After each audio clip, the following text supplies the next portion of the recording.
না, আমরা আসলে ফোন পাই যে এখানে একজন প্রেগনেন্ট উইমেন সে এখানে সিজারিয়ান অপারেশন বা অন্য পারপাসে এখানে ভর্তি হয়েছিল।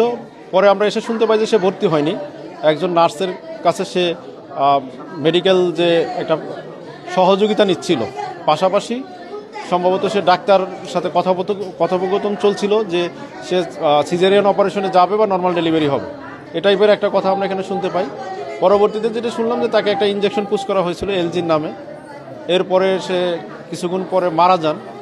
তার এইটুকুই শুনি আর কি। রোগীর আত্মীয় স্বজন স্বাভাবিকভাবে এগ্রিপ্ট হয়ে গেছে, তাদের নিয়ার অ্যান্ড ডিয়ার লস্ট হয়েছে, এই কারণে তারা তো স্বাভাবিকভাবে ক্ষুব্ধ হওয়া খুবই স্বাভাবিক।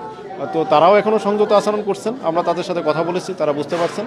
এবং রোগীর আত্মীয় স্বজন এর পরবর্তীতে অভিযোগ দিলে বা আইনগত যদি ব্যবস্থা প্রতিকার তারা চাচ্ছেন, আমরা আইনগত বিষয় যেটা আসে সেই অনুযায়ী ব্যবস্থা নিব।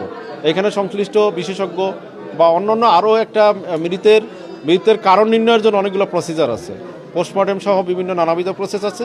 এর মধ্যে দিয়ে গেলে পরে বোঝা যাবে যে আসলে এটা কী কারণে উনি মারা গেছেন, এটা কি মানে কোনো মেডিকেল এমার্জেন্সি ছিল না অন্য কোনো ইস্যু ছিল, যে কী কারণে মারা গেছে।